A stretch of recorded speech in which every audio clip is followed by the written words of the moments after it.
recent episodes, and general science concepts and news. We'll be starting in just a moment, and feel free to put your questions right into the chat for our mods to come and screen, and please try to keep them clear, legible, and understandable. As always, we welcome super chats to help support the show, and you can also find links to our website and other options in the episode description. With all that said, welcome, and let's get started.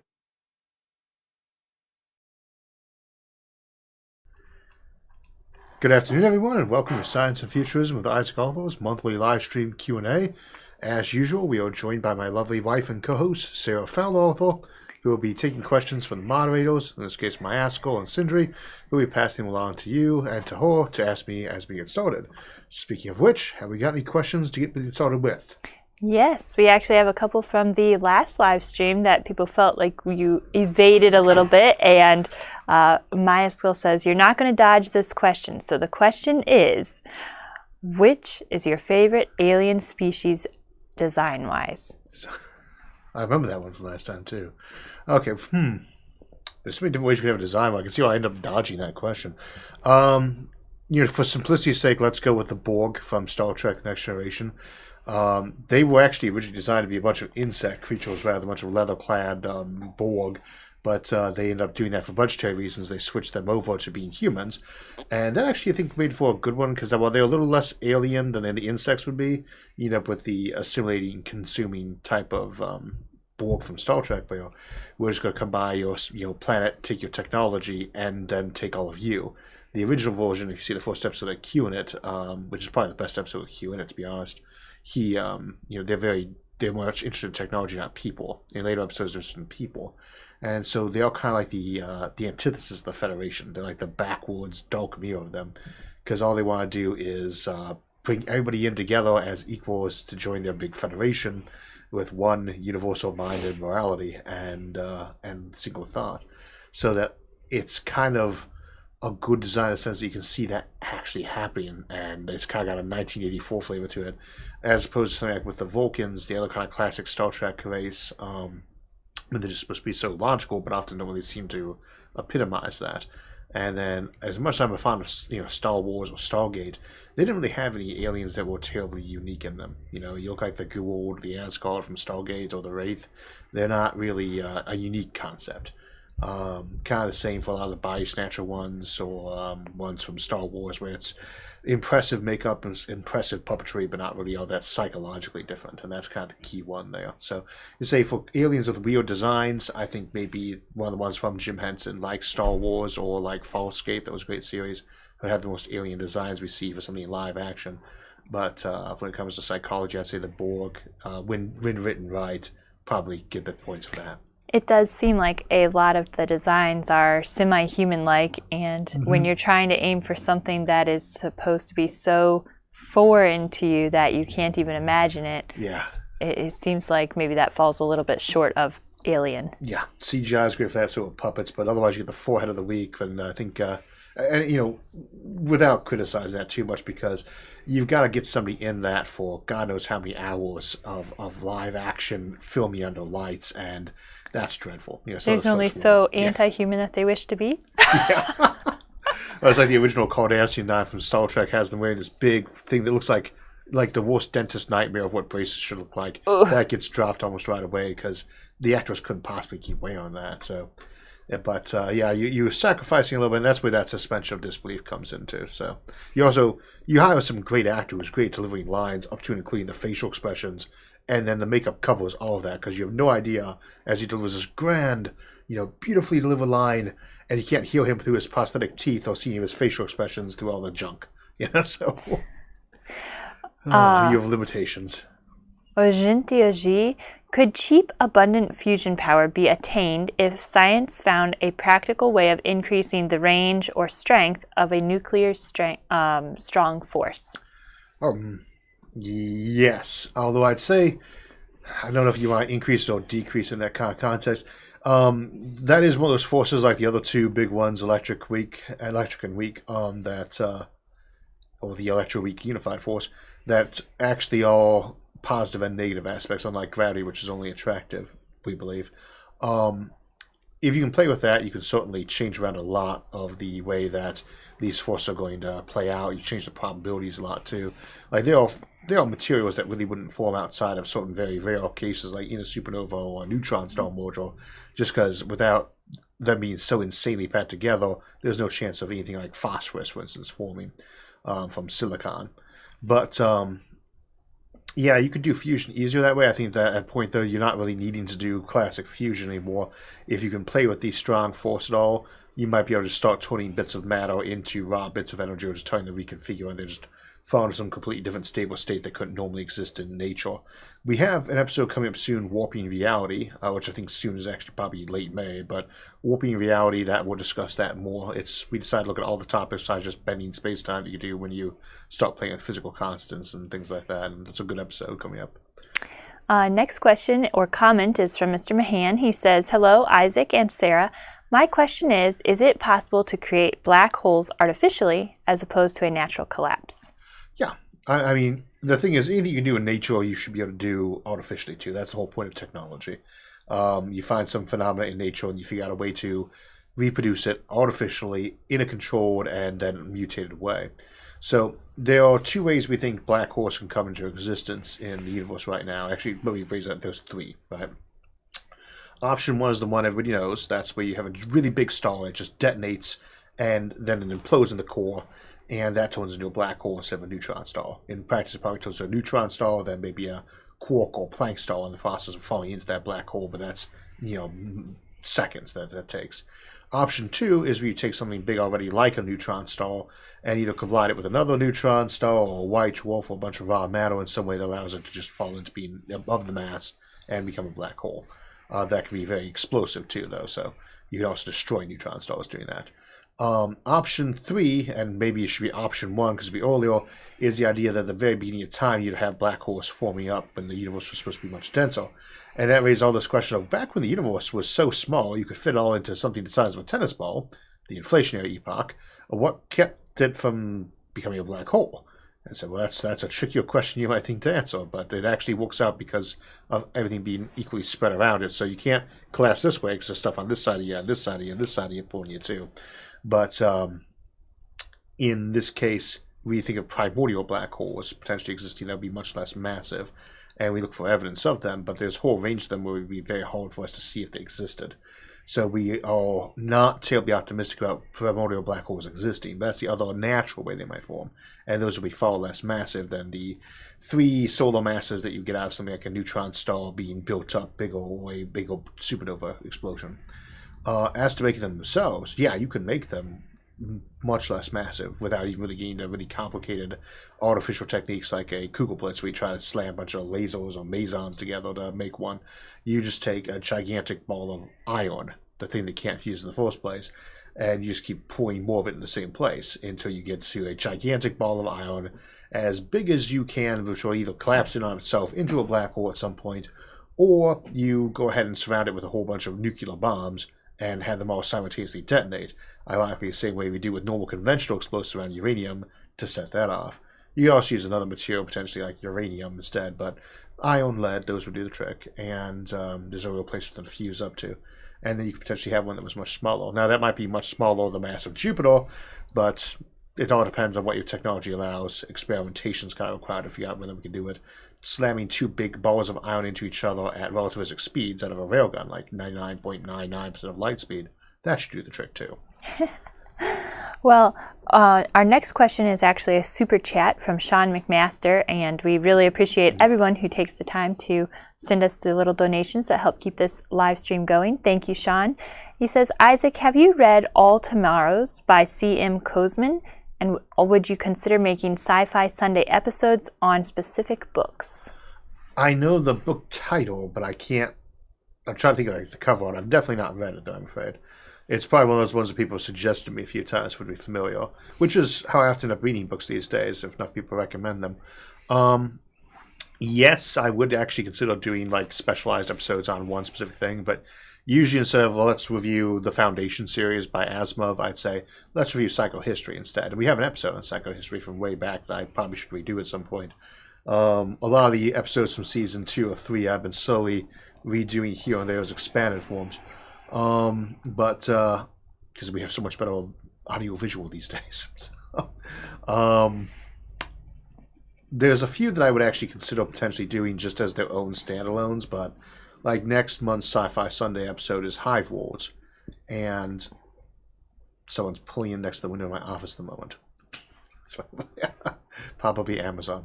They're always so welcome except at times like this. You should pause and tell them about about the youngest son's birthday the youngest son present. whose name we can't officially say yet.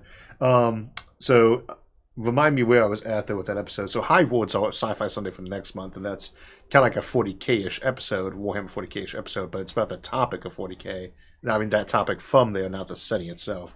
I would consider doing something that was more setting specific, but I'm not really a book reviewer. That's like, I do review books, but it's more like this Audible episode sponsored by type thing. And here's a book I liked and why, real quick. But so our youngest son, whose name we cannot say at this time, he is at home with me during the day, is often in my office. So when Amazon appears, he will go run outside to say hello to the Amazon delivery person, which is right by my office window, so I can see him be safe. And he likes to collect the packages, and he's learned how to read in the last couple of months. And so, not terribly well, but he can read some. He can read his own name. He knows who to take the package to. And so he'd gone out and picked up, a bunch of packages. It was actually his birthday, ironically enough. But I was not expecting this package. It had his name on it. So he sees it, and the Amazon guy's handing it to him. He's like, "This one's for me." And he jumps like a foot up in the air, and the Amazon guy starts backing off slowly. Like, that's good. He runs inside. He's like, Daddy, it's not my name on it. Am I allowed to open it? It's like, well, I can't open it. It's yours. And so his two older siblings were getting home off the bus just a minute or two later, maybe 10 minutes later. And so he got a coloring book from our friends David. Had said to him it was a very nice coloring book. He loved the coloring book, but he loved the envelope even more because he takes off running when the bus shows up down the driveway, waving the package around left and right. Like, I got a package. You never got a package. I got a package. Birthdays are more exciting when you're young. Yeah. Yeah. As you age, they start to get you more and more dreadful. Oh my. Our next question is from Bernie Sanders. Hi, Isaac. What forms of entertainment do you think could arise in the future? And what sports or activities could be developed in Zero-G? Just staying on topic, you'd always be surprised by what new things technology will allow, like the sport of chasing the Amazon package down. Riding the drone? Yeah. I mean, you could do, instead of what's the one where you're flying with the parachute? You could do paragliding. You could do that with drones now. Paragliding. Yeah, you could potentially do that. Yeah. The other one I was like to do was the idea that if you got an orbital ring built 80 miles off the air, jump off that into the ocean wearing like you would need a pressure suit for that so you didn't die on the way down, but.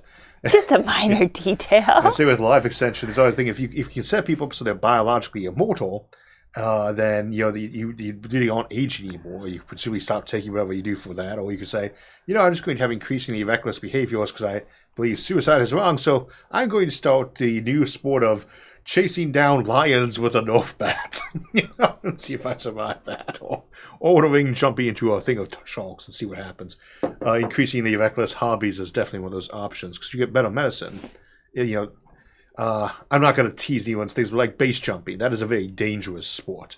Or cliff diving, where you are either, there's 2 skill levels in cliff diving. You got Grandmaster and stuff on a rock. Yeah. Yeah, pancake. So I would say that there's all sorts of hobbies you can have in the future, but a lot of them are not. I mean, different gravities can be a big one for that, obviously, but I think that mostly it's going to be things you couldn't normally do if you were human. Milano says, real-life nanotech seems to be based on carefully folded proteins. How plausible is sci-fi nanotech like utility fog or the various self-assembling superhero suits? Episode Smart Matter goes into that a lot more detail, and the answer is kind of, sort of, yes. Maybe the most realistic, really powerful villain I can think of for a while that was in a movie was actually not in the best movie I could think of either. It was the Terminator Genesis film by Terminator 5, I guess it would be. Really not the best of that franchise, although the only 1 and 2 were very good. Well, I thought Salvation was okay. Anyway, the bad guy there, who is John Connor, is made out of tiny little machines. He's made of tiny little robots instead of being like liquid metal or just a big cyborg body. He's made of a bunch of tiny machines, presumably microscopic but not nanoscopic. And so that's an example of how you could potentially have smart matter. It's not going to be as strong as normal matter, though. The thing about that is it's being held together by what its clasps is, not by molecular or atomic bonds. So when you start making stuff out of smart matter, quick matter, programmable matter, don't expect it to be as strong as the real thing or good at everything automatically.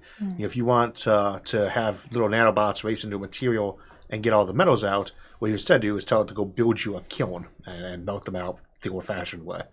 So they certainly be very helpful, and I think we will see them pop up, but I think we'll mostly see them as medical nanotechnology or repair things inside devices we're fond of, like our house or our car. Because in those cases, you don't really want to replace the components. We don't really want a new hand. What we want is for the current one to keep working and stay in good shape. So you want the little nanobots that are going to go fix your arthritis for you rather than give you a new hand. And you don't mind if those nanobots cost $1,000 a liter. Where someone's like, I would like to use $1,000 nanobots to make a piece of sidewalk. Someone says, go pour some concrete. So they're not likely to ever be as efficient as more industrial scale technology. And that tends to be where the applications I think would be. Christian Corello, thank you for your super chat again this week. If spacefaring aliens exist, would their ships look very similar to, if not exactly like, what we would build? Meaning no specific aesthetics, no species-specific aesthetics. Okay, so the idea there being is that you get a convergence on technologies because this thing works, right? And when you think about something like a house, we use a rectilinear design in our houses these days because we use a lot of wood to build with, and where we don't, we tend to use steel And beams. because we're boring. We are boring, yeah. but old pyramid style stuff, is the idea is you build everything brick style where you have just a little bit of overhang with each new brick because you didn't have that post and lintel option. There's only 4 ways of building stuff, and I don't know if they all are, but there's 4 of them. Post and lintel, the old steeped way they did it with pyramid style stone blocks, and then your archway. And then there's another one, I don't remember what it is. So if we have any architecture in the forum, please put that in the chat. But they're going to be limited by those same things. Same as their axe looks the same as ours. It might be a little bit bigger or smaller. It might be a little bit more polished in some way, but it's the same, right? It's probably made out of the same metal. If you're looking at a prehistoric museum on some other planet of all the tools they've got, they probably look very similar. The scale might be a bit different, right? But not always universally so, because if you're a 20-foot tall aliens, you probably don't get away with using really soft bronze as much because it doesn't help you much and you can't afford the weight. Don't assume it would look exactly the same, and none of our stuff really is streamlined for too long. We tend to start putting stuff on it. The biggest thing is all of our ships look the same in sci-fi because we had really simple models somebody had to physically assemble, or CGI that was little polygons. As you notice, the more complicated things get, you never see identical ships. And yet in practice, there's probably going to be that their rocket looks the same as our rockets. They are, near light speed ship looks the same as ours. So the wards on it might look different. A lot of the flares are going to look different, but yeah, the basic design probably the same. The hull probably looks a lot like ours. Withering Liberal says, do you believe, like many tech luminaries, that AI research should be halted for 6 months? I have to say, I find that one a little strange just on the qualifier being research as opposed to application or public use or... Yeah, no, you don't really want to stop I agree on that. You don't really want to stop the actual development. David Brin, who is a friend of mine, I'm glad to say these days, he wrote his first book that was, the bestseller from the Uplift saga, The Year I Was Born. So I've grown up reading his stuff and I admire him. And I'm always impressed he actually takes my emails.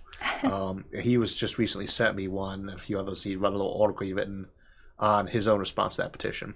And he and I don't usually universally agree on certain things, but I usually find him to be pretty inspirational on these kind of topics. So I suggest go to David Brin's website. It's a contrary Brin. Read that article. Will be the first one up there probably. He talks about that petition a little bit there. And the thing is, and I agree with him, it's not really based on much of anything. ChatGPT is certainly not something you want to just keep rolling in the void. You gotta put restraints on things, but this is not the reason to stop it at this point in time. Well, and research is different than public use. I mean, limiting public use on a university having someone cheat on a paper is a lot different than researching whether or not it's able to mimic human ability. Absolutely, yeah. And I think the biggest thing is ChatGPT is the very overhyped thing of this year. I remember, 5-6 years ago maybe it was, they had this thing has finally reached the point where it can pretend and pass a Turing test, because it could pretend it was a 10-year-old boy from another country who didn't speak English well, and it was fooling people. ChatGPT did not impress me all that much, all right, because it was really obviously an AI. Now, would I know it was obviously an AI if I hadn't been staring there looking and asking out questions? No. I wouldn't notice if my robot had spent my floor as opposed to my wife or my son. You know, it did about the same job. I did that. The robot didn't recently. Oh, did he? Okay. The robot's not been active. Well, no, the robot's been fine. Just had something sticking in front of it. That was the problem. Yes, I think we should continue researching AI vacuum sweepers. Yeah, but we have AI vacuums. Ones without me. Point being, ChatGPT is very impressive. It's one of those first cases where we got like something that's actually useful for talking to people in a vaguely conversational way to get information out of them. But the big thing is, it's not really all that advanced. It's just filling in, it says, well, this wrote a good paper. No, it wrote a horrible paper. It only passed because the person has low standards for like a college freshman. Somebody sent me one. They said, this is what I told to write in the style of you. And this, I thought it sounded a little bit like you. I'm looking like, my God. Well, one, I could tell it wasn't me because it had so many run-on sentences. But I was like, this does not sound like me. Where's the expected things you expect to be? Like, needless to say, indeed. Grab a drink and a snack. Was missing those. That's how we know it's not you. No, grab a drink and a snack. Yeah. Oh my. The point that Bryn made that I thought was really effective was pointing out moratoriums have been tried before on technology to basically no effect whatsoever. He'd say, I'm going to declare this to be a nuclear-free zone. Did you tell our enemies that? Did they care? I've got to not nuke it now. I like the idea of restrictions and regulation on AI, and that time has got to come sooner than later. But just saying, no, we're not going to do any more research on it. No, we're not going to, no, you keep doing research on it for now. Just carefully, transparently. You don't make people start doing it in the corner. The last thing you want with a dangerous technology is for the people who have been researching it and believe it's valuable to feel obliged to run off to the middle of nowhere to do the stuff in secret on a shoestring budget for fear of getting caught. That's how you get Skynet, right?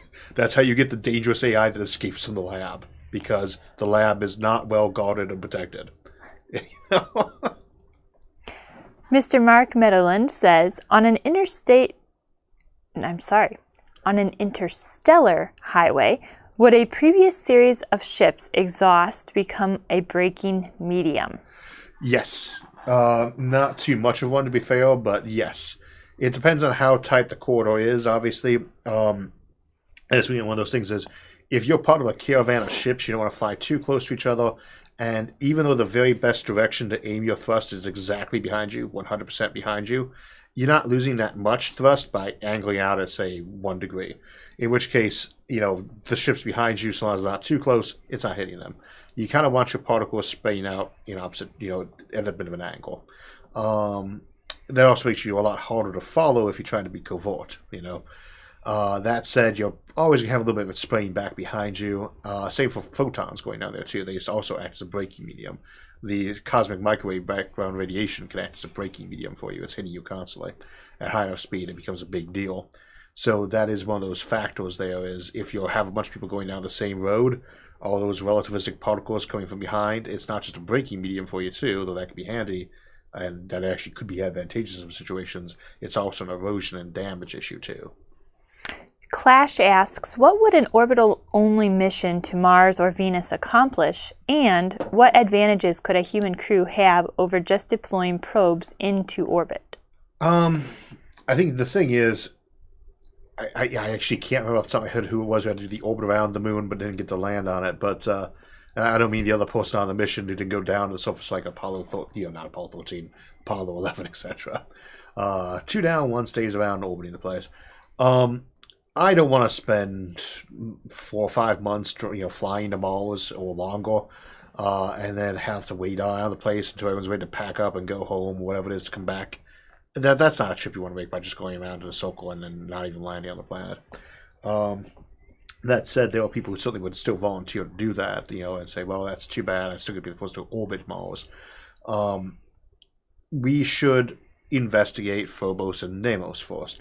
If they have water, then all forced missions should be to one of them. If there's ice there, that's all we need to replace fuel with. If they don't have it, and they're very tiny, so they might not. They're not like moons like ours. They're crags like 7 miles across. They may have nothing on them of value.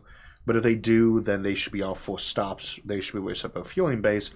And it'd be nice to do that with a robot than with a manned mission. I think the only reason to send a manned mission there right now is to do the flag planting, though, basically. There's a lot of stuff that you need to have people on the spot with, and they could do it remotely by robot from orbit, to be fair, too. But at the moment, I would really rather we do a mission build up there first with robots, including either base setup, then you send people in. It's going to be a very expensive, time-consuming mission that everyone's going to be watching. You want to minimize the chance that instead of a victory parade when you get home, it's a funeral cortege. So do as much pre-automated landing stuff as you can. Do the orbits, do the moons, and then land when you are confident that you're in the 95+% chance of mission success. But you probably do want to land at some point. I mean, thinking about the Apollo 8, the first 3 astronauts that orbited only, only one of them actually orbited twice and never got to set foot on the moon, and that was that is too. Jim Lovell. Oh Jr. yeah. Oh, but the other two with him both got to land in their second mission. And can you imagine being the one who didn't get to land twice? Yeah, but I mean, it's still 12 people have walked on the moon. Period. 12 people. And you think that's less than one per year, and this far out from things. And less than like a half of one per year, or a third of one. I mean, we're cutting them up into pieces at this part. Yeah, and it is a shame that we haven't gone back, but that will probably change soon, thankfully. I think, though, that if you're the fact that we go, oh, right, him, how did I forget him? It's still an important job to be the first person to orbit the moon. And I would say maybe just say, hey, if you're the one on that, we will give you that chance to be on one of those missions coming up too. So, but the thing is, I don't want to send 6-person missions there one time. I want to send a big expedition. So, a super chat from Martin Stollard. Thank you, Martin. If aliens visit us, should we be worried about bacterial infections? Yes. Most of you probably know, if you watch regularly, there's one little clip of 3 aliens drinking beer at a table that I do a lot, and about partway through, one of them falls over. They're drinking beer, and one just falls over on the floor. And Ken York had put that together as a joke for one of our episodes. I can't remember which one it was, but the tagline on it was, "Alien beer, it's to die for." So it comes to alien cuisine, it's almost no scenario where you could possibly digest the stuff where it would not be in some way very bad for you. And same for them and us. But the thing about beer is that you need those bacteria, bacteria yeast to grow with, right? All that little micro life, and it has to be in a setting that can actually adapt to the area around it. So if someone's like, I want to have Romulan ale or some other bootlegged booze that's sneaky in, like it was Cuban cigars or something like that, that's a very good way to cause an invasive species to get on your planet that's going to tank the entire ecology. Little bacteria, right? We probably aren't going to be compatible. They say, could I get an alien virus? And say, well, probably not. Viruses are not really alive, right? They are a tiny machine, basically, for all practical purposes, that does one very simple, stupid task over and over again by hijacking your existing stuff. And they do that by being adapted to you. That's why you can sneeze on your kid, or have your kid come up and say, Daddy, I don't feel well, give me a hug, and you get a cord from them, but your cat's fine. Right? Your cat doesn't get a cord from that. It can't jump from you to your cat or your dog. And an alien is much less closely related, as it were. So you're not going to get a virus from an alien or vice versa. But the bacteria, that's a different story, right? You absolutely can get the bacteria because that's a complete life form. If it can survive in your environment for more than a few seconds, it can start reproducing. And then now you have some horrible alien bacteria sprawling across your continents and doing well. We're doomed. Yeah. Trollocs asks, could 2 relatively same mass planets share an orbit around a star at the L3 points of each other? Just running the numbers real quick. Yeah. Okay, so that's a counter-Earth. That was actually really popular before we had our first probes that could actually see around the other side of the Earth, which wasn't until like the 60s or 70s that we could actually tell that there wasn't something on the opposite side. So here's us, here's the sun, and off screen, because here's us, here's the sun, and then here's another planet over here. So over here on the other side of the sun from us, and it orbits at the same speed as us, and so we never see it. And that's kind of tricky with elliptical orbits to begin with, because unless they're the exact same one, you're going to have moments where one's lagging the other on orbit a little bit. You don't actually orbit at the same speed around the sun the whole time. Only if you're on a circle. But counter-Earths were really popular. I'm trying to think of some examples. Although the first one that comes to mind is the Alpha Series Gore from that era. But it was very popular for a while as kind of a mid-20th century option for aliens. They lived on the counter-Earth instead of Mars. That's not stable, though. That's the problem, is you could make one like that. So if you had aliens who decided to put a counter-Earth there, yes. It's a great place to put your local interstellar basin beacon for sending news home about what's going on with Earth. Then you have your smaller actual telescopes around the solar system that we would notice. But it's not really a stable orbital path. Really, nothing other than L4 and L5 really are, and even that's kind of iffy. So.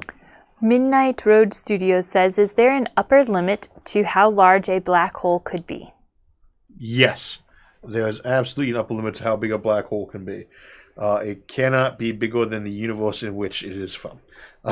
So that's pretty much well, that's quite the narrow limitation there. Based on current... Yeah, it's not very easy to do. The thing about black holes is that if you double the mass, you double the diameter of it, right? Which is kind of means that if you have a black hole that is... Most things, if you need to make it 8 times more massive to make it double as wide, because you have 8 times the value if you double the radius.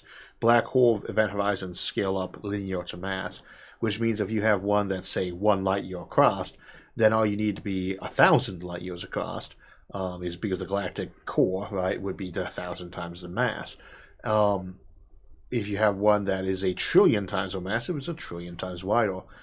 But the most mass you can actually have in one right now would be based on how much that mass would have been in that spot, collapsed into it, when the universe had gotten wide enough that you could actually have black holes forming, as it were, from stellar events. And that would be probably 100 billion. I'm sure there's the actual biggest known black hole, the one I can't remember what it is, but billions of solar masses easily, right? But probably less than 1 trillion solar mass at this point. And you're very unlikely to have any black holes that would be more than an order of magnitude bigger than that, because they're not going to be bigger than the biggest galaxies that were. So. We must have some viewers with a lot of reading time on their hands coming up, because Infinite Monkey wants to know your top 10 sci-fi books. Infinite Monkeys always have a lot of reading time. They should be busy writing that too. Way back in, I want to say it was the Doomsday Argument, one of our episodes that was never really popular or memorable, other than the fact that I decided at some point doing it to list off like my top 10 favorite things people have been asking. It's like a season 2 episode. I put like my 10 favorite musicians, 10 favorite books, 10 favorite films. Was it books they were? My 10 favorite books or book series? Favorite book series, Douglas Adams' Hitchhiker's Guide to the Galaxy, and I will kind of throw his Not Quite series with Dirk Gently in there too. Then after that, Roger Zelazny's Amber series. That was a very good one. It's kind of sci-fi fantasy, but it's very good, very philosophical. And then I'd say after that, just because of familiarity with it, Foundation series. I am very fond of Robert Jordan's Wheel of Time series. I haven't read it in years. You kind of let your favorites all change. Brandon Sanderson, who finished that up, he's my current favorite fantasy writer. His Cosmere, or I guess you would say Saga. There's a bunch of them, though, and I think if you see it as a book of the month, it really is one of those books I'm very fond of. Sometimes it was a book I like that was also very appropriate to the topic for the episode. Other times it's just one of my favorites. So Dune is a huge one for me. I love Dune. The main books, though, even the last couple can get a little bit weird, but those would be the ones. Then we have a super chat. Thank you from Miami's Last Capitalist. We appreciate your ongoing support. So what is your least favorite alien in all of sci-fi? Oh, good God. I will answer that question after we come back from our break. Oh, wait. There's 3 more parts to that question. Oh, I was just hanging it there. That was the perfect time to go to an intermission. All right, go ahead. And why are they Ewoks? LOL. Great job on Life on the Giant Moon episode. Yeah, it is Ewoks. Well, at least it should be. After this message, we'll be right back. So we'll be on break for a few minutes while Sarah and I are grabbing a drink and a snack. And you may have noticed that today's live stream is not on our usual last Sunday of the month. And that's because Sarah and I have our wedding anniversary the last weekend of April, so we will be off on a trip. That's also true for the last weekend of May this year, as the National Space Society will be hosting the International Space Development Conference that last weekend of May 25th through 28th at the Embassy Suites by Hilton Dallas Frisco Hotel and Convention Center in Frisco, Texas. We tried doing a live stream during the event last year, but it was kind of tricky to juggle in there, and I was just a guest last time, not the president, so I figure I'll be doing enough walking and bubblegum chewing already, and we'll be doing the live stream the weekend before, Sunday, May 21st, at 4 p.m. as usual. I will be around there and doing some talking, as will some other awesome folks. Daniel Suarez, best-selling author of Delta V among them, and if you haven't already read that, I strongly recommend it. It is a great novel and a real page-turner, though my favorite page was the acknowledgments, since our show is in there. He just released the sequel, Critical Mass, and that tells the tale of trying to rescue stranded crew members of an asteroid mining mission in the not-too-distant future. So if you're looking for a good read, I'd recommend it. And if you want to meet him or David Livingston, host of the Space Show, or Pascal Lee, chairman of the Mars Institute and a SETI scientist, or Rod Pyle, editor-in-chief of the Ad Astra magazine and host of This Week in Space, or tons of other great minds and up-and-comers in space, and you're in the Dallas area this Memorial Day weekend, swing by the conference. I'll leave a link for registration in the episode description. The theme for ISDC 2023 is a new space, people living and working and thriving in communities beyond Earth, and the use of the vast resources of space for dramatic betterment of humanity. The ISDC is where space leaders, astronauts, enthusiasts, and the next generation of young students and professionals gather each year. Regular features include talks by government and industry leaders, panels on the latest developments in space technology and related fields, exhibits from private space companies, and an unparalleled opportunity to meet and interact with people who make the future happen. I'm hoping to get some great episode ideas from it. ISDC 2023 will host various sessions and workshops focused in multiple areas of space development, Moon and Mars exploration and settlement, deep space exploration, innovative technology, science fiction's influence in today's technology, commercialization of space, collaboration in space, asteroids, space solar power, space debris, and space law and policy, among others. And again, next month's live stream will be May 21st, the second to last Sunday, rather than the 28th, as I will be at the ISDC, and if you come by, please come up and say hi. And with all that said, let's get back to the show and more of your questions. 3, 2, 1, and we're back. So, why Ewoks are evil? I had to rewatch, I think I mentioned this in the episode, I had to rewatch the Ewok films because I was showing my eldest son, who I also not named, the Star Wars, Clone Wars films, other ones. Once we got through the main films, we were trying to just go through all the other stuff. And I didn't want to have him watch Force Awakens or Last Jedi or Rise of Skywalker yet because I hate those films and feel like they shouldn't exist. I was minded that before they made those films, I was never a big fan of the prequels either, and I was not a big fan of the Ewok films, the holiday special, which is where Boba Fett first showed up. So you can have bad canon wars even in the early days. I would say with the Ewoks, though, I think the reason I ever liked them was, I understand, I completely get what their point was in the film. They were sort of the Viet Cong thing, beating up the evil empire. But they're just a bunch of random little teddy bears with sharp stones, and they are cannibals. Or at least, if not, they're cannibals, guys. As we were saying in our Hungry Aliens episode, which comes out at a Hive Wars in the middle of May, it's technically not cannibalism if you're eating aliens. Oh. What is it called then? Alienism? Yeah, it can't be cannibalism. If you're not closely related to them. But it happens to be with any other sentient creatures, that's very clearly implied in the film, so not a big fan of those creatures. Also, it's just the stormtroopers are supposed to be the elite of the elites, and they do such a bad job in Star Wars keeping that there because they can't hit the blind side of a bone, and they're supposed to be so tough. And they bring that up with prequels is to show they're these elite clone troopers, and they're good, but then they apparently get really bad after a while and stop using clones. And then Finn's character from the sequels, I loved Finn in the very opening scene of that. He looked like he was a really awesome character. He's like, yeah, all right, we see what it's like to be a stormtrooper. The poor guy's been raised a brainwashed child soldier. He's breaking free. He should be impressive. And then they constantly play him for laughs until he somehow managed to actually stand up in a fight, even briefly, one-on-one with, a Jedi or a Sith. They say this guy's very, very tough, but then they say, what was his job as a stormtrooper? Like, oh, he was a janitor. It's like that's not an elite trooper. Maybe he practiced a lot with the broom and the mop or something. Well, okay, it doesn't matter if you're special forces, army ranger, or whatever it is. If you're in the military, yes, you spend a lot of time pushing a broom or a mop. That's character building, as one of my drill sergeants like to tell us a lot. I had a lot of character built when I was so that's. But it's just I feel like Did your character building assist you with your fighting skills? Let's go with yes. Why not? Yeah. I always felt like Finn was a very wasted character because he could have been so much more interesting. They kind of like wrecked his arc a couple of times, in my opinion, tried to rebuild it. But I don't know. I gather there's going to be a sequel to the sequels now. And I go to all these on the assumption that it has a chance of being good. That's why I watched the Andor series even though I was very upset with Disney for a while, and I loved that. That was a great series. So it's just proof that it's always worth giving things another chance, And well, let's give you another chance to answer a question I'm sure you've heard before from Christian Corello. Thank you again for your super chat, Christian. Of all the different types of aliens that you've talked about before, grabby, smug, stupid, covert, AI, etc., which do you think that we are the most likely to encounter? At some point, I actually need to make a list of have an episode list of what all the various, insert adverb, adjective aliens episodes we've had. I'm going to say.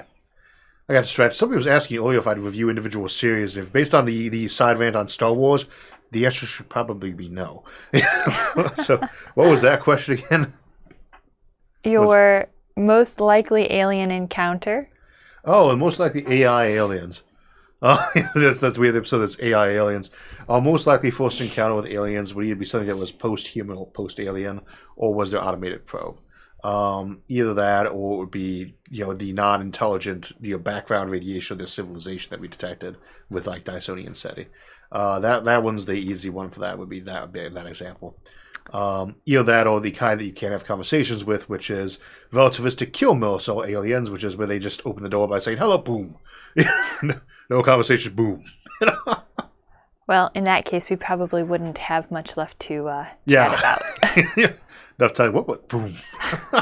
So we have another super chat here from Rusted. Thank you. From a fellow Army veteran. Thanks for what you do, Isaac. I don't have immediate family, but instead I earnestly anticipate your videos and think about my childhood dreams of being an astronaut. Thanks, man. Thank you too, and hoo-ah. Albert Jackinson, welcome back on the program. Hi, Isaac and Sarah. For using artificial black holes for power generation, what impact would having access to far more energy via Penrose process have, even if you could only have one, I'm not sure how this one is, Kugelblitz? Kugelblitz, yeah. Kugelblitz. Yeah. As opposed to a kilowatt, a Kugelblitz. Okay, so, the Penrose mechanism isn't the one for the Kugelblitz black hole. The Kugelblitz black hole technically is how you form them. That's the one where you're doing basically a lightning strike, a whole bunch of different laser beams all together to cause one to be formed from a very high energy density of photons. The Penrose mechanism, and that usually implies a very small black hole. The short-lived kind that maybe a megawatt, it's not a megawatt, megaton at most. The Penrose ones usually assume a much bigger black hole that you're actually feeding into, like including a natural one, because the Penrose mechanism is basically getting energy off it where you throw matter around the black hole to be absorbed into it. Excuse me. But both of them are very easy mechanisms to get power off of if you've got the actual device there, because Hawking radiation is coming off almost entirely in gamma radiation. We assume. We have not actually experimentally proved Hawking radiation. It'd be very hard to. And then for the Penrose mechanism, that's simple. That works off on any really massive object, to be fair, too. What you're basically just doing is dropping an object down there, and all the radiation it emits as it gains energy and falls into that gravity well, you're sucking up in some other fashion as the photons come up. And that's just how do I gain power off a very bright energy source, and potentially photoelectric, but if it's in gamma, then just by absorbing it. And the degree of efficiency that you can do off that is variable on your technology. If you only had one, though, like if you're doing the Penrose mechanism off that, you could never make an artificial black hole. You just had to use the ones that naturally formed. We talked about that a little bit in our colonizing black holes episode, is you can't make them if that turns out to be the case, so you use the ones that you naturally find. And, there's none within, I think there may be one within 1,000 light years of us. There's not that many black holes out there there's maybe 1 billion in the galaxy, and some of them will have merged with others have been ejected from the galaxy by now. If you find one of them, at that point it becomes a gold mine, and you just dump matter into it, any matter at all, because you're getting at such a ridiculously high efficiency of power over that you're probably going to go ahead and build a big sphere around that, build your Matryoshka shell around that, and power a gigantic mega civilization there. Okay, Think of it like a 4-tower river delta. If you find one, you build an empire there. I wanted to give everybody a 10-minute warning that we are planning to do a lightning round this episode, which is 5 minutes of rapid-fire questions. So if you have a short yes, no, or half a sentence question that you want to get in for the lightning round, pop it in now so that we can get those to test Isaac's brain power at the end of the episode and see if we can give him a brain meltdown. Oh, that sounds like so much fun. I'd say probably I'll give them quickly because I know Myasco has to actually copy them out of there and see them, so that we'll Sarah. So we use Discord as like the side thing. These get pulled from YouTube into Discord, over to her phone, then over to me. I'll actually see them as they come up, but I can't really concentrate on them. What's our next question, Madeira? It is from Void. Would the fact that hollow spheres have no net gravity inside them cause problems for building shell worlds? No. Each additional layer has gravity on the outside, so if you keep stacking hollow layers up, you keep adding to the gravity. And so as long as your space right, you keep the gravity the same on each successive layer.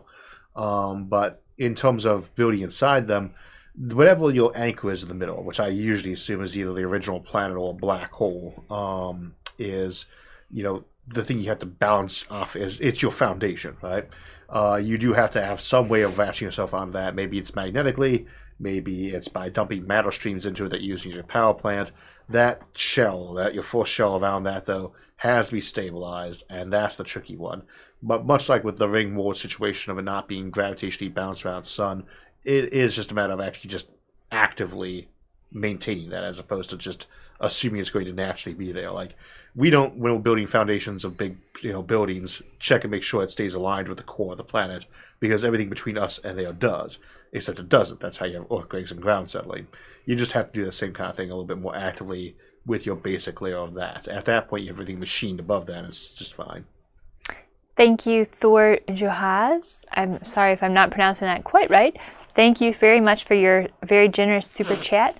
Hi, Isaac. I really enjoyed your content. I can't help but wonder how or why are physicists so confident in their estimated age of the universe, given that time runs slower when going near a very massive object, the universe and that the universe used to be vastly more dense. We had that come up in our misconceptions about space-time episode that I think is probably been played up on the screen there. I actually talk about that a little bit in there. When I was a kid, the number was 9 to 20 billion years old. That was the estimate, 9 to 20. And there were other people would say, well, maybe it's more like 50. There was a very famous plasma cosmology book, The Big Bang Never Happened, by Eric Lerner, I think, that argued it had to be 100 billion years old based on the dynamics how it formed, which has been since ruled out. But that 13 billion figure, we always say, that's wrong too. You don't round 13 billion, 13.787 is the current figure, or that's the horde, and that doesn't round to 13, it rounds to 14. But until the late 90s, the number was really broad. As to why we've got that nailed down more, it just has to do with the expansion rate. I mean, literally all we're doing to get that number is taking the measurements of all these various galaxies basically off of their various supernovae that we can calculate off of, and saying, based on this number, this is when they should all have been back in the same spot. There's no magic to that. We have a number of other ways we kind of secondarily confirm that, like how old the oldest star is that we can find, that kind of thing. How long galaxies could have taken a form like that. What gravity should be doing in an expansionary universe if things were falling together over that much time, etc. There's a lot of things that help to confirm that number as being the right zone. But as to whether or not we're like, is this absolutely the right number? No, it's 13.7 plus or minus something or other with a big margin of error for the possibility that we're just wrong about things. It happens sometimes, but I'd say that number is confident. From a scientific perspective, that I'd have problems figuring I'd have problems seeing how that could be wrong at this point in time, to be honest. But you always have to keep that in mind. There could just be something really bad about your estimates. It could, for instance, be a 1,000-year-old simulation that we're all in, for instance, Matrix style, things like that. NSA Cockroach says, orbital rings are made rigid via the inner rotating ring, but this rotation doesn't stabilize the ring's center of gravity. How would one stabilize such a ring around an object with no solid surface? Yeah, this comes up a lot of times with the idea of, because they'll say, well, you can put it around an equator, and I'll say, oh, you can put it at an angle too. So you say, you can't do that, it would precess. Like, well, yes, it would certainly precess, except that we have tethers down the ground. The whole point of an orbital ring, well, I should say the whole point, the main point of an orbital ring, that when Paul Bush was saying it was as a ground transport mechanism. We can potentially build them as a shell would around other planets, for instance, which gets a little bit trickier. But if you're using it as a ground mechanism, then your ring is stabilized by the tether to the ground that you use to climb up to the ring. You have a whole bunch of those, and those are incredibly strong. They are really strong cables. That's your billion mile, your strongest things you've got, because that controls how much you can move things up, and that's what keeps them from precessing or wobbling or tilting. The ring, the tether isn't going to stop it from falling down, but then the tether on the other side of the planet won't let it fall down because that'll be pulling on it. If you're looking for some more interesting examples of that being explained, see our Tethered Rings episode, which does that without active support, where everything is being held to the ground and kept from falling by hanging from the ground in the air. Which makes sense on a 3D sphere. See Tethered Rings from last year for details.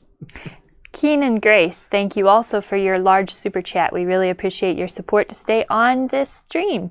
And he says, thanks for the great work. You bring new ideas to long-standing concepts, which introduces a lot of plot holes in a lot of the sci-fi content. Yeah, it makes I don't me feel guilty about that at all.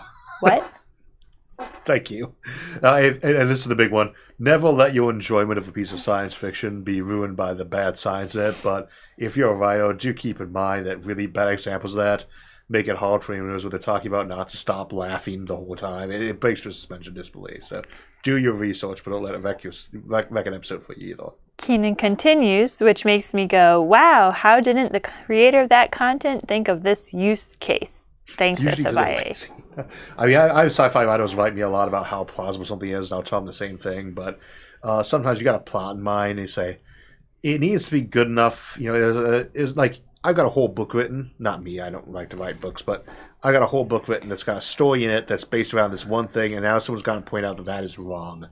It's like, but it's such a good story. It's such a good plot. If I try to re-engineer around that, it could turn into a dumpster fire very quickly. So screw it. Suspension of disbelief. Hopefully people won't get too upset about it. But there does need to be some plausibility factor at some point in time. Yeah. Almost every famous piece of sci-fi has huge gaping holes in it, too. Dune it doesn't have to be sci-fi for it. Is a real element. It doesn't have sci-fi for it to be a gaping holes plot. Yeah. Well, the standard's a lot higher. Like, people go crazy about minor historical errors. Like, they didn't wear that kind of pin on that uniform in the 1880s or whatever it is. This is a horrible movie. It's like, yeah, sci-fi. People say, people in sci-fi are so picky. It's like, not compared to almost any other work of fiction. The standards are way higher for historical fiction. Amen. The K2 Despot. Hey Isaac, any thoughts on possibly using magnetic monopoles for mass energy conversion reactors like in Orion's arm, which is supposedly better than antimatter and black holes as a power source?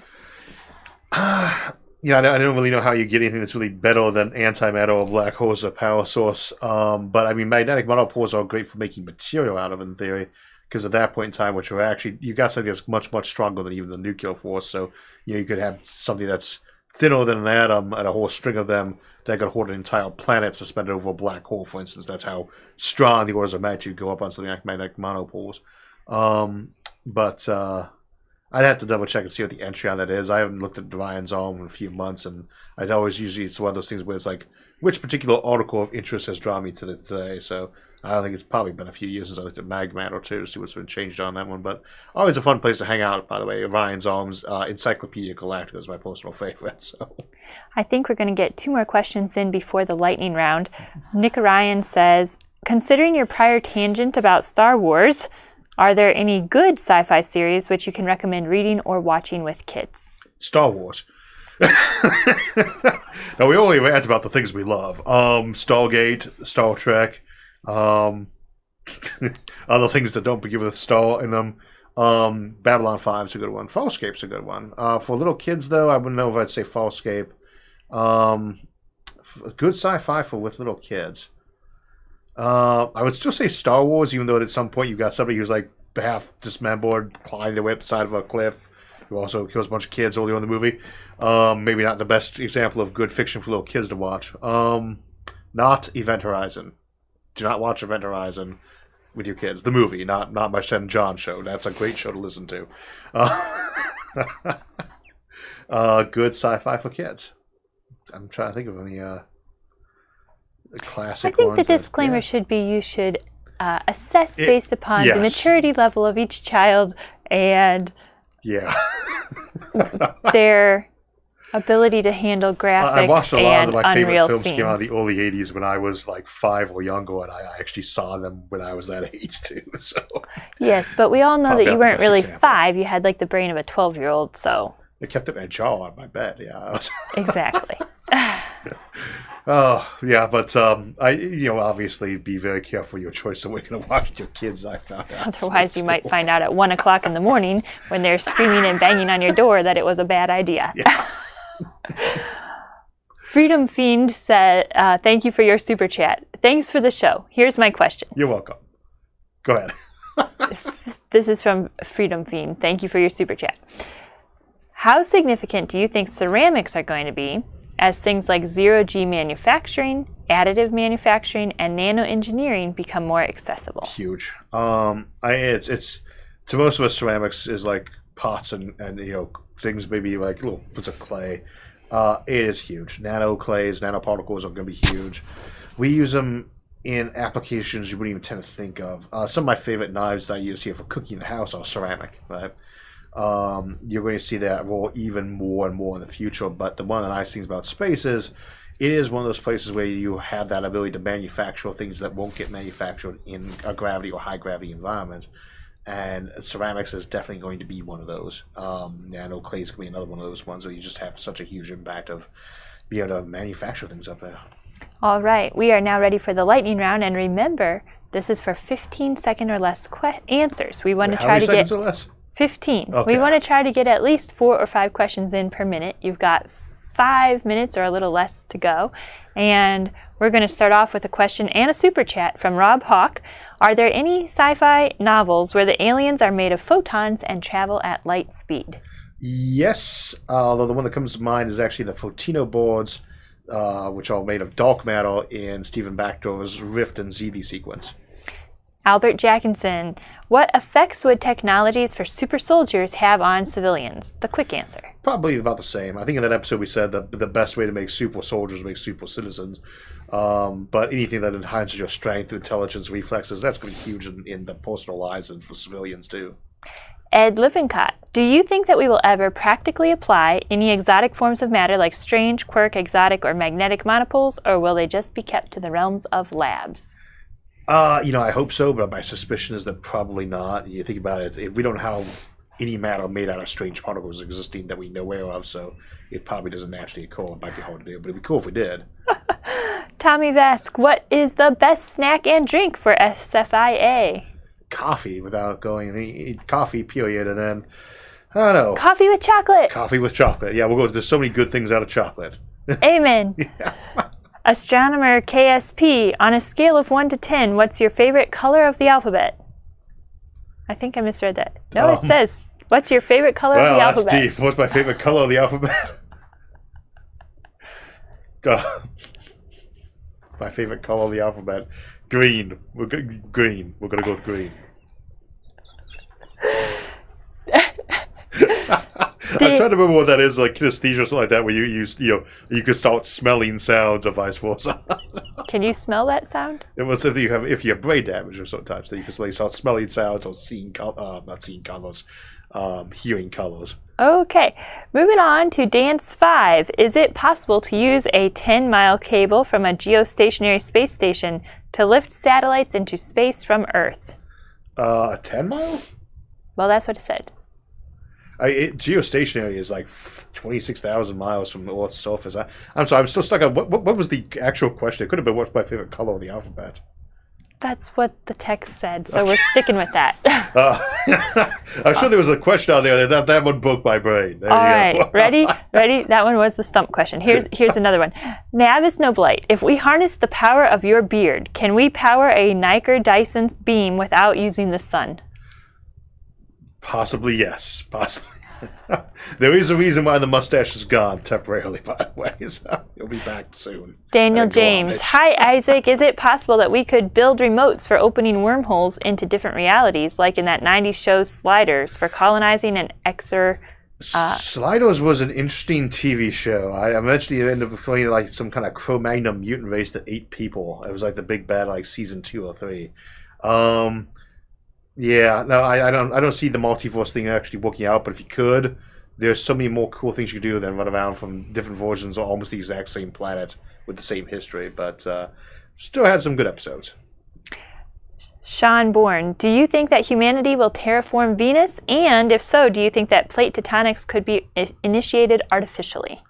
Yes and yes. I don't see us really disposing of any of the main planets. I think we'd be more likely to import them from elsewhere. So they're the original ones. We're going to keep them. Do you think that aliens would have an appearance reflecting the strength of their planet? An appearance reflecting the strength of their planet, like the gravitational strength, or maybe like Klingons? Yeah, could be. I don't think gravity's not going to vary much. I think on planets that people are natively from. So, I bet your planet's going to be huge on impacting how you come out of things. You're just going to be so impacted by that. Fate's End. Oops, ad. Sorry, got an ad. While we're waiting for that ad to clear on the phone. Here it is. Fate's End. What is the largest number of naturally habitable planets that you could reasonably fit inside the habitable zone of a sun-like star? And another ad. Somebody said like you could like 1,000 in there. Before I actually did the channel, and I just get bored and see how many real planets you could put around there, I figured out a way to put in one. It actually had a sun that had suns around it too, each of their own solar system clouds. That one I think I worked out to have like 1 billion habitable planets around one star. Maybe it was 1 trillion. It was smaller than a Birch planet, but much bigger than Dyson's wheel. John Sterman, are Jupiter or Saturn's moons better candidates for colonization? Going back to the other one, the limitation was how many planets of Earth mass could fit into a space inside like 10,000 AU or 100,000 AU, and that one did work out to be, I want to say it was around 1 trillion Earth masses. So that was the number. What was the question again? I don't know. Someone finally got a question there and I got lost because I got distracted on a rabbit trail. Yeah, I'm sorry. I'm trying to find the additional ones, but I think that we actually butted up against our time. It's officially 5:01. Jupiter or Saturn's moons better candidates for colonization. I got the side screen. See, it came in handy for a change. Yeah, exactly. So there's like 3 monitors over there, and in case I can look at them. Jupiter or Saturn's moons better candidates for colonization. Without the radiation issue, yeah, I would say they're better than some of the other options out there. But Jupiter I like better than Saturn because Saturn's only got that one big moon, Titan, which is easier to colonize than those 4. But I definitely say the Galilean moons as a whole represent a better score, as it were. Any of those places, you're not going to be walking around the open air with the sky and the sunshine down here. So it kind of varies. Anyway, so for those who have joined us next week, thank you for joining us. We will all say goodbye, and we'll see you Thursday for that episode. I can't remember what the episode is going to be. We'd like to give a shout out. Thank you again, Maya Skill, for keeping us up to date on the questions and pulling them. It definitely helps, and it makes the lightning round a lot more fun. Thank you all for your quick Discord hanger, questions. you should probably send him a note if you ever want to help on the modding because he's kind of stuck to himself at the moment. So thank you very much, and thank you everyone for joining us today, and we will see you on Thursday for our episode that I still can't remember the name of. It's probably on the screen. Small Cities. We'll see you on Thursday for Small Cities. Thank you, and we'll see you then. Have a great week. Thank you for joining us for another monthly live stream. If we missed any of your questions, feel free to put them in the comments on the episode, and we'll see you on Thursday. But if you don't want to wait, you can check out any of this month's recent episodes, or see our bonus content over on Nebula at go.nebula.tv/Isaac Arthur. As always, thanks for watching, and have a great week.